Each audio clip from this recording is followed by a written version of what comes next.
पहली यूनिट 1, ठीक है। तो इन्वायरमेंटल साइंस का पहले यूनिट 1 में हम क्या क्या पढ़ेंगे। Environmental science and its importance, ecosystem, concept, structure and functions, type of the ecosystem, terrestrial होता है जो कि aquatic and marine, energy flow in the ecosystem, concept and importance of food chains, food web, ecological pyramids and case studies. अब पहले हम बात करेंगे meaning of environmental science. जो हमने सब्जेक्ट लिया है इन्वायरमेंटल साइंस, इसका मीनिंग क्या है। तो environmental science is the study of natural world and how living things like human, animal and plant interact with their surrounding. It combines knowledge from subjects like biology, chemistry, physics and earth science to understand how nature works and how human activities affect the environment. This field helps us learn about problems such as pollution, climate change, deforestation and loss of biodiversity and guides us in finding solutions to protect the earth and life sustainability. ठीक है, अब हम इसे हिंदी में समझेंगे। जैसे environmental science एक study है नेचुरल वर्ल्ड की, जिसमें जो लिविंग थिंग्स हैं जैसे हम ह्यूमंस हो गए, एनिमल्स, प्लांट्स, ये इंटरेक्ट करते हैं अपनी सराउंडिंग के साथ जैसे हम करते हैं, ठीक है।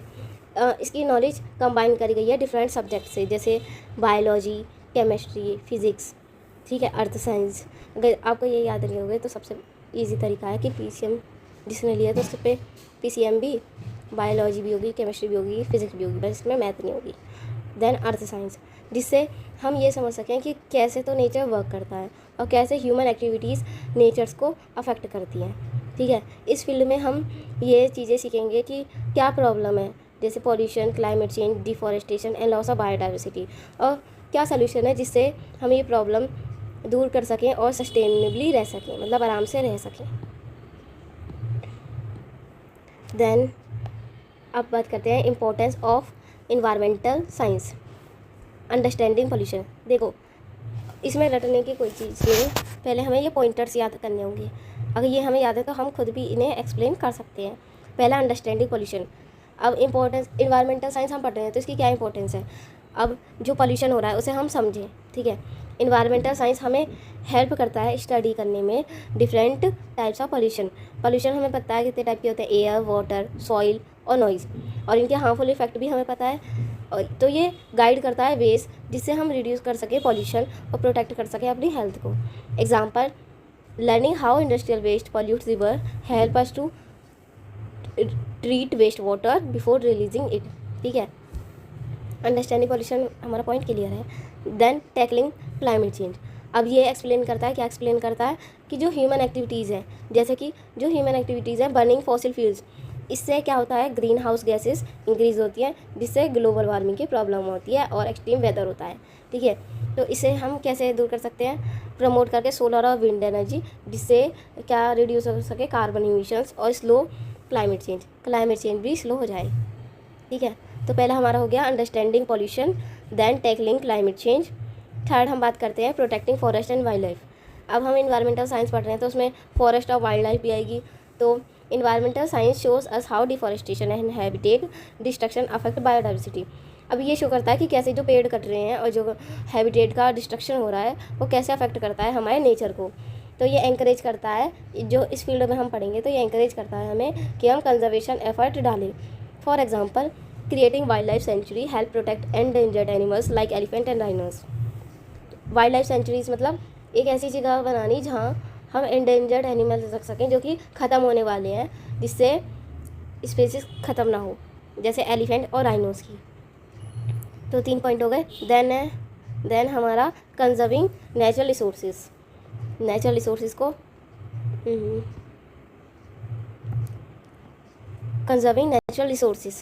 Conserving natural resources it teach us how to use resources. ये हमें बताता है कि हमें कैसे रिसोर्सेज यूज़ करने हैं। रिसोर्सेज अब क्या क्या है हमारे पास, वाटर है, सॉइल है, मिनरल्स है, जिसे हम वाइजली यूज़ करें जिससे कोई भी शॉर्टेज ना हो और इन्वायरमेंट डैमेज ना हो। फॉर एग्जांपल, जो रेन वाटर हार्वेस्टिंग है एंड ड्रिप इरीगेशन है वो हेल्प करता है सेव वाटर इन एग्रीकल्चर।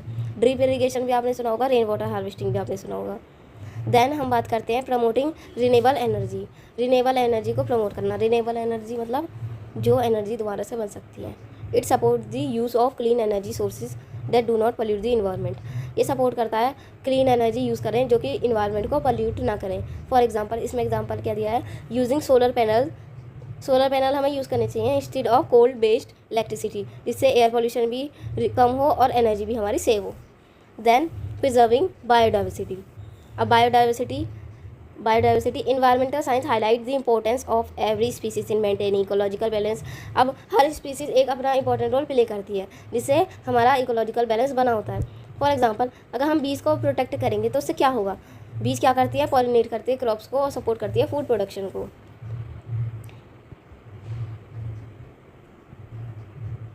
अब हमने पहला क्या पढ़ा, understanding pollution, then tackling climate change.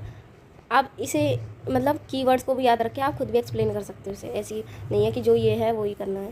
Conserving natural resources, promoting renewable energy, then preserving biodiversity. अब लास्ट 2 पॉइंटर्स हैं हमारे, improving waste management. It guide us how to manage waste through recycling, composting, reducing plastic. इसमें हमें पता चलता है कि हम कैसे मैनेज कर सकते हैं वेस्ट को, रिसाइकल करके, कंपोस्ट करके, रिड्यूस कर सकते हैं प्लास्टिक को। जैसे जो किचन का कंपोस्ट, मतलब जैसे हम सब्जी बनाते हैं, सब्जी के मतलब जो लेयर्स हैं मतलब, तो उन्हें हम टर्न कर सकते हैं किसी में, फर्टिलाइजर्स में, जिससे रिड्यूस होगा लैंडफिल पॉल्यूशन। ठीक है। Ensuring a sustainable futures. It help us to make eco friendly choices that protect the planet for future generation. ये हमें हेल्प करता है कि हम एक इको फ्रेंडली चॉइस बना सकें, जिससे फ्यूचर जनरेशन को हेल्प मिल सके। Example, teaching children to plant trees and avoid single use plastic, build a responsible society. Next topic है हमारा कंसेप्ट ऑफ इकोसिस्टम। इकोसिस्टम क्या है? इकोसिस्टम एक कम्युनिटी है लिविंग ऑर्गेनिज्म की, जिसमें लिविंग ऑर्गेनिज्म क्या क्या होते हैं, जैसे प्लांट हो गया, एनिमल हो गया, माइक्रोब्स हो गया, जो इंटरेक्ट करेंगे नॉन लिविंग इन्वायरमेंट से, जैसे एयर, वाटर, सॉइल, सनलाइट, एक स्पेसिफिक एरिया में। फॉर एग्जाम्पल, जैसे एक पॉन्ड है, तो पॉन्ड को हम मान लेंगे इकोसिस्टम। अब पॉन्ड में क्या क्या रहता है, फिश रहती है, फ्रॉग रहती है, एल्गी रहती है, ये लिविंग थिंग्स है। अब ये इंटरेक्ट करती हैं नॉन लिविंग थिंग्स के साथ, जैसे वाटर, सनलाइट, सॉइल। ठीक है, तो इनका इंटरेक्शन क्या कर रहा है, उस पॉन्ड को हेल्थी बना रहा है। तो एक बार हम रीड करेंगे, an ecosystem is a community of living organism, plant, animal, microbes interacting with each other and with their non living environment, air, water, soil, sunlight in a specific area. It's like a natural system where everything is connected and depend on each other to survive. ठीक है।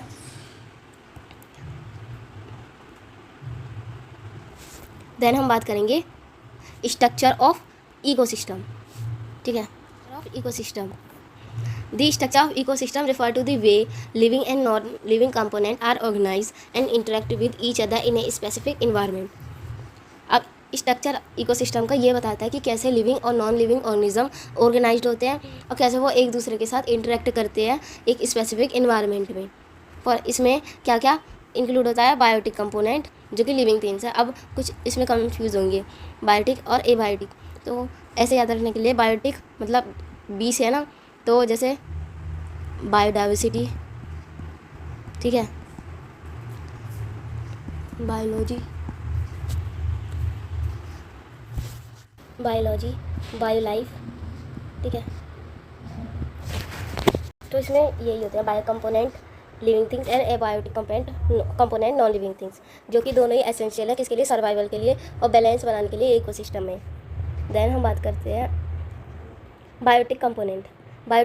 अब क्या क्या होते हैं, पहले हम देखते हैं कि क्या होते हैं, फिर देखते हैं क्या क्या होते हैं। These are the organism that living in the ecosystem and interact with each other.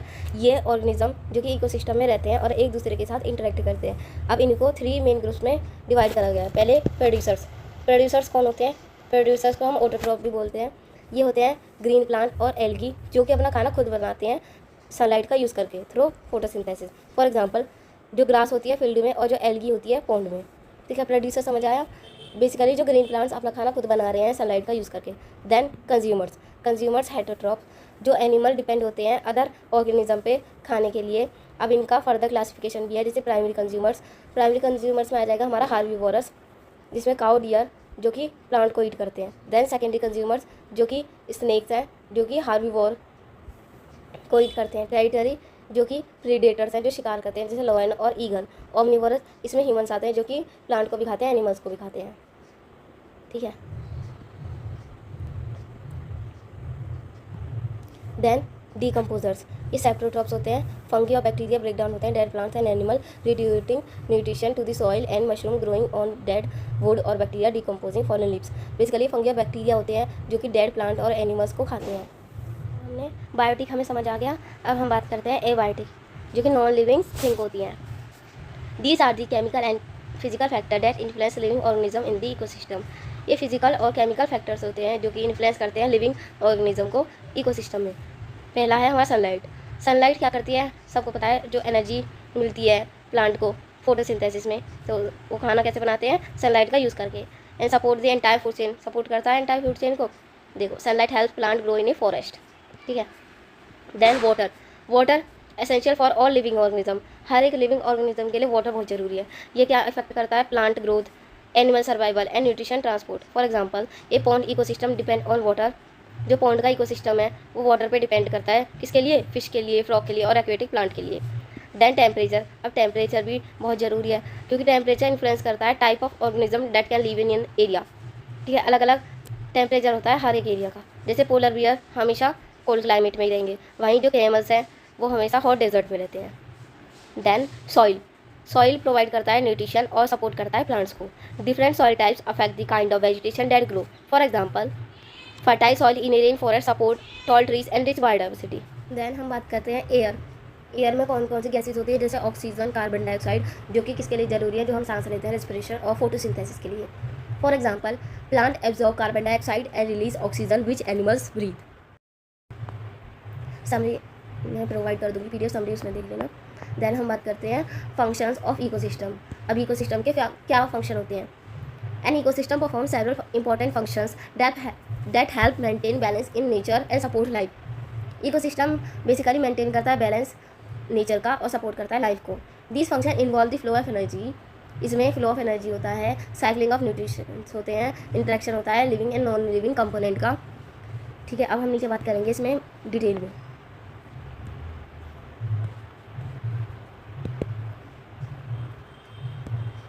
Energy flow, energy enters the ecosystem through sunlight which is captured by producers during photosynthesis. This energy is then passed on to consumers when they eat plant or other animal. Example in a grassland, sunlight help grass grow. grass फिर eaten होती है किससे, rabbit से, rabbit grass को खाएगा, then rabbit is eaten by fox, ठीक है। Basically जो एनर्जी इकोसिस्टम में आ रही है सनलाइट के द्वारा वो कैप्चर हो रही है प्रोड्यूसर्स के द्वारा, देन वो एनर्जी पास हो रही है किसको, कंज्यूमर्स को, क्योंकि वो प्लांट्स और अदर एनिमल्स को खा रहे हैं। ये एग्जांपल है कि सनलाइट से हमारी ग्रास ग्रो हुई, फिर ग्रो होने के बाद ग्रास को रैबिट ने खाया, फिर रैबिट को फॉक्स ने, ठीक। Then nutrition cycle. अब न्यूट्रिशन साइकिल क्या है, ecosystem recycle essential nutritions like carbon, nitrogen and waters. अब जो डीकम्पोजर्स होते हैं, डीकम्पोजर्स का मतलब क्या होता है, जो कि डेड प्लांट्स और एनिमल्स को ब्रेक डाउन करते हैं, जिससे न्यूट्रिशंस वापस आ जाते हैं सॉइल में और प्लांट उन्हें यूज़ कर लेते हैं। For example fallen leave decompose and enrich the soil helping new plant grow. अब जो सूखी पत्तियाँ होती हैं जब वो डीकम्पोज हो जाती हैं तो वो न्यूट्रिशन प्रोवाइड करती हैं बैक टू द सॉइल, जिससे न्यू लीफ ग्रो हो सके। Then regulation of climate and air quality. Plant absorb carbon dioxide and release oxygen helping regulate the atmosphere and reduce global warming. जो plant absorb करते हैं carbon dioxide और release करते हैं oxygen, जिससे global warming reduce होती है हमारी और एटमॉस्फेयर में रेगुलेशन बना रहता है। Forest also help control the temperature and humidity. For example trees in a forest act as natural air filters and cool the surrounding. जहाँ पेड़ बहुत होंगे वहाँ ठंडा वातावरण होता है। Then water purification, wetland, forest and soil help filter and clean water by trapping pollutants and avoid allowing clean water to flow through. For example, mangroves near coastal area clean water before it reaches the ocean. Then soil formation and protection.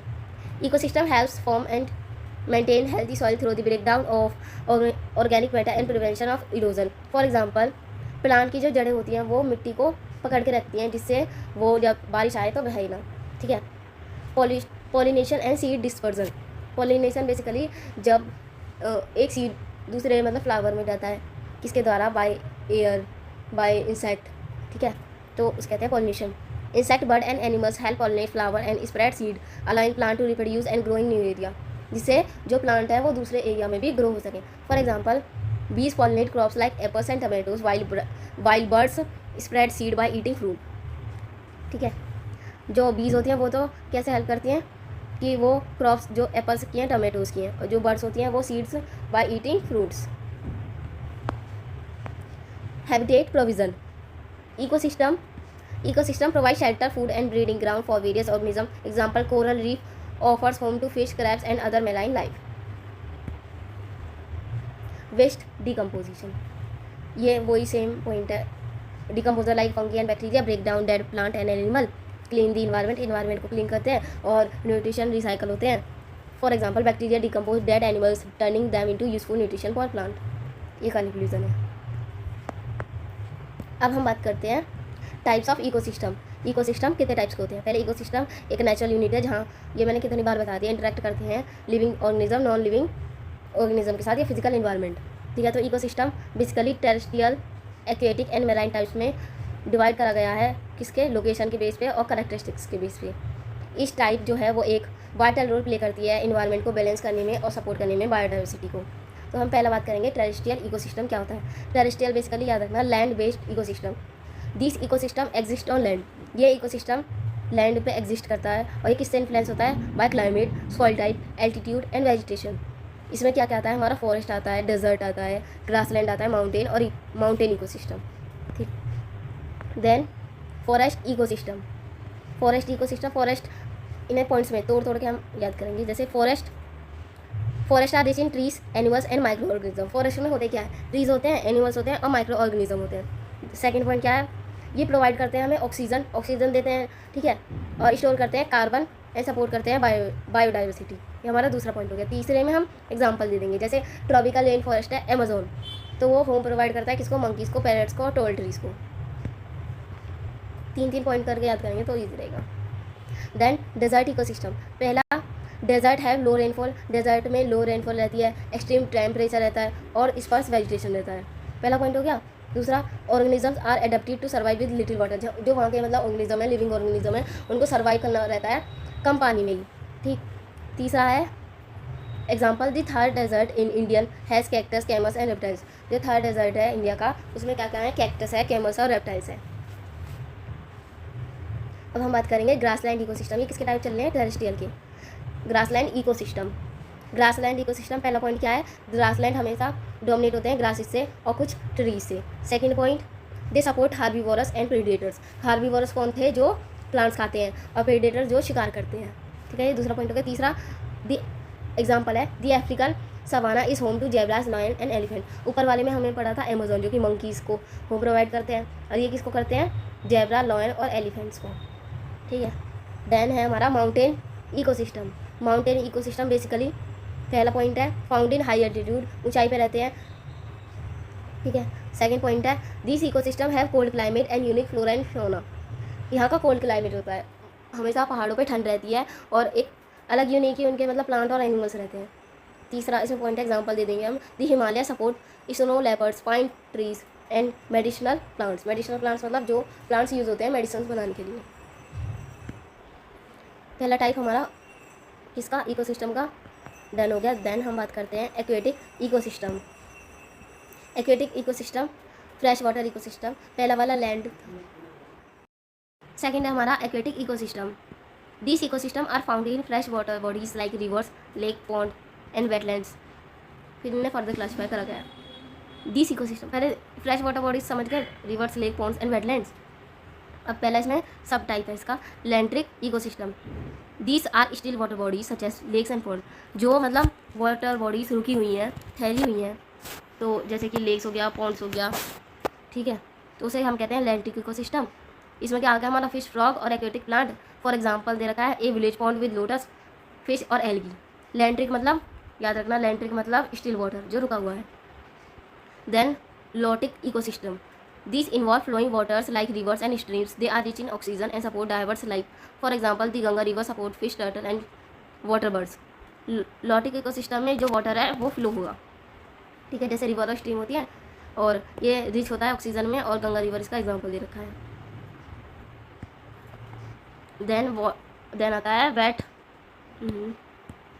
Then आता है wetland ecosystem. Wetland में मतलब जहाँ जो land है वो water से meet करता है, मतलब जैसे नदी किनारे जो मतलब लैंड रहता है यहाँ वाटर है, ठीक है। They are important for water purification के लिए ज़रूरी होते हैं। फ्लड कंट्रोल, जो भी फ्लड कंट्रोल के लिए ये यूज़ होते हैं। Chilika lake in Orissa is the wetland with migratory birds and fish. Migratory birds का एक एग्जाम्पल फ्लेमिंगो। अब ये इसके सब टाइप्स खत्म हो गए, किसके? एक्वेटिक के। अब हम पढ़ेंगे मेराइन इकोसिस्टम। पहले हमने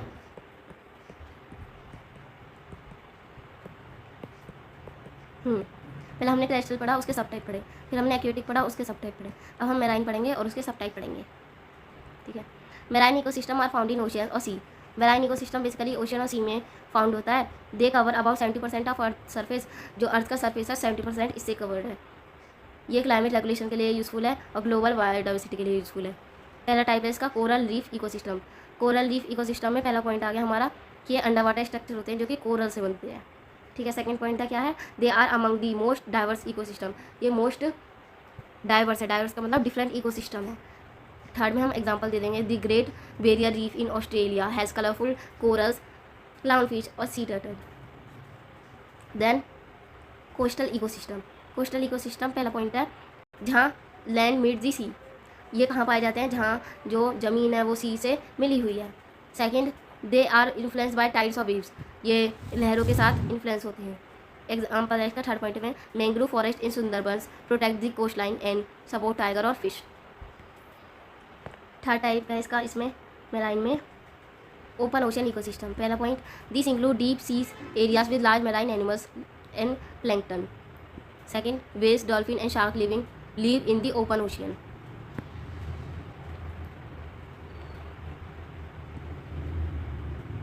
अब नेक्स्ट टॉपिक है हमारा energy flow in the ecosystem. Ecosystem भी पढ़ लिया हमने, टाइप भी पढ़ लिए, इन्वायरमेंटल साइंस की इंपॉर्टेंस भी पढ़ ली। अब हम बात करेंगे energy flow in the ecosystem.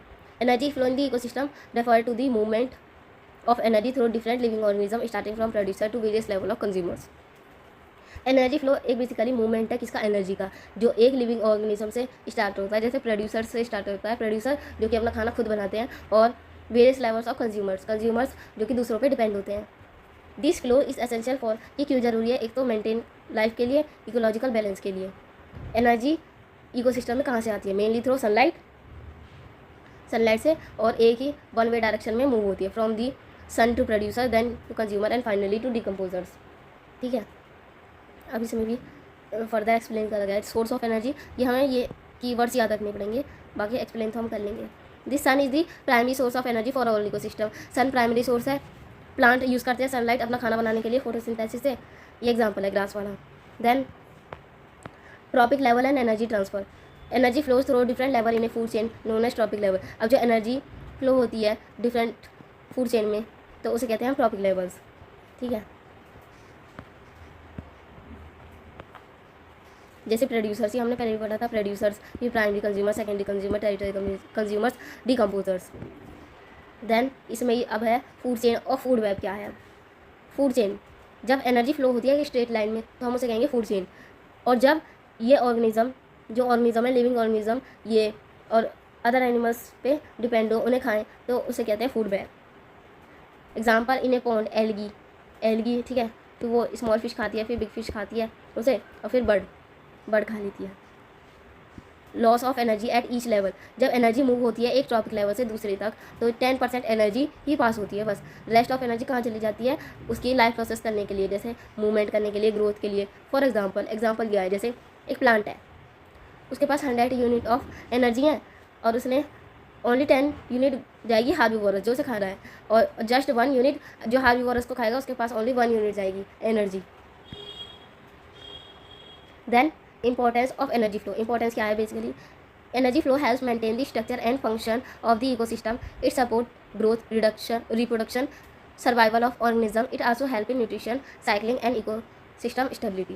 पहला क्या है? Maintain structure. दूसरा सपोर्ट करता है ग्रोथ, रिप्रोडक्शन, सर्वाइवल। तीसरा economic stability.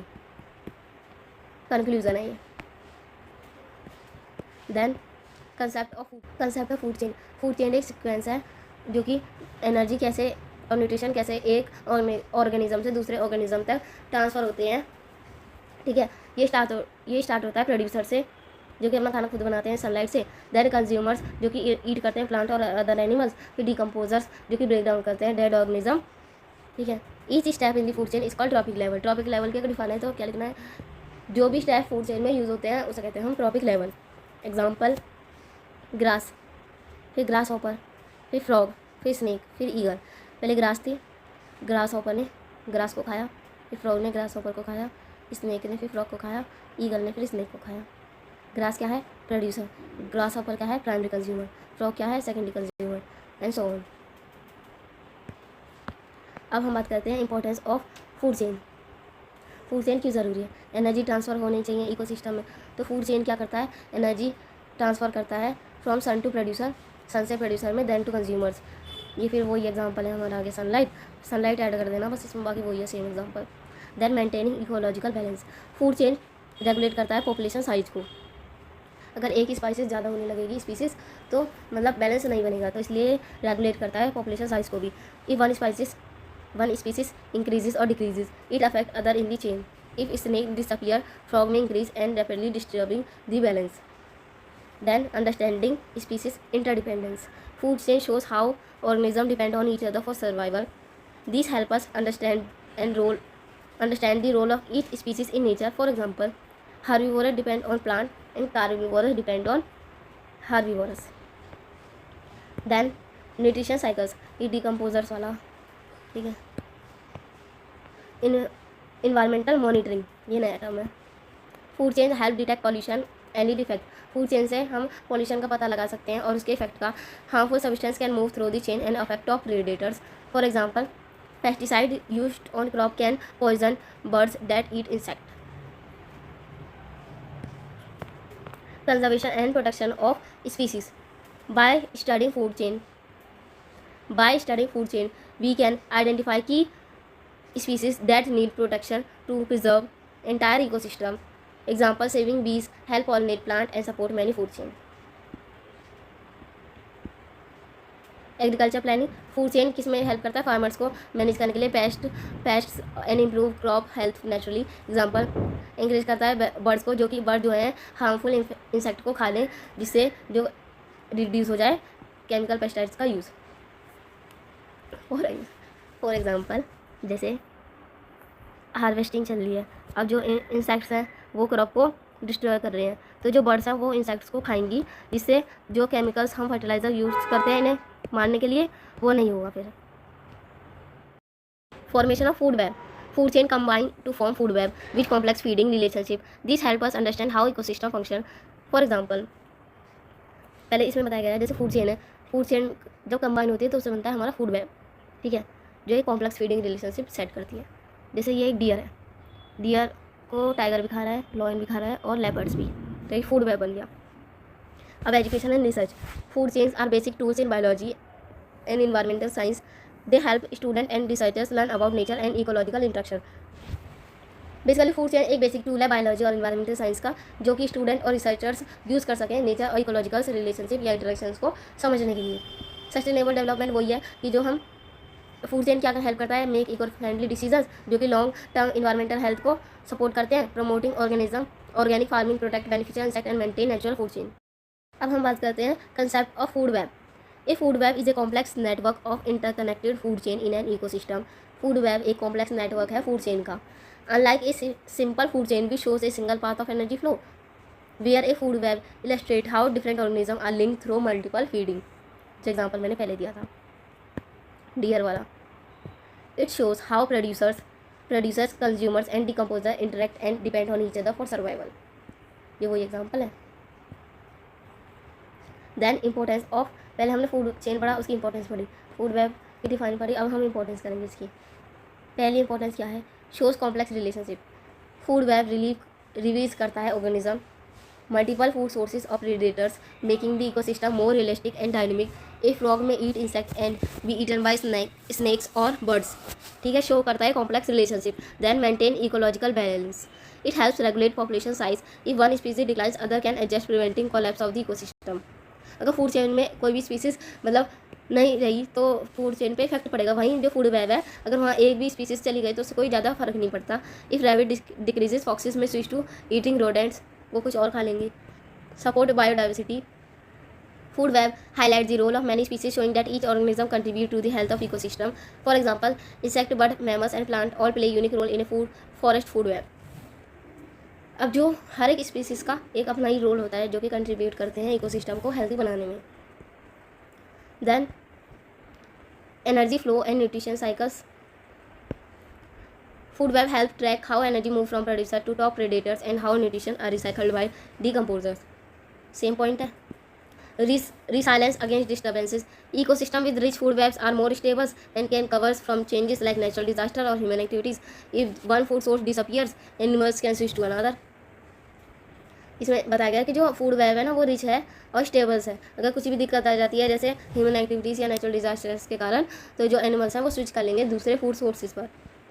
Help in conservation effort. Understanding food web helps identify key species that connect many other, guiding conservation strategies. Example, protecting pollinators like bees, support plant growth and herbivore. Then detect environmental problem. Food web can show how pollution or habitat loss affect multiple species. Chemicals in water may harm fish, which affect birds and mammals that eat them. अब इसके बस detect हो गई environmental problem ये वाली. Example, education and scientific value. Food web are used in biology, environmental science to study ecosystem और teach ecological concept. Then guides sustainable practices. Same, eco friendly बनाता है, डेट नेचुरल बैलेंस को protect करता है, connect all life forms. Food web में हर life forms एक दूसरे के साथ इंटरकनेक्ट होती हैं. ठीक है, अब हम बात करते हैं इकोलॉजिकल पिरामिड क्या होता है. What is an ecological pyramid.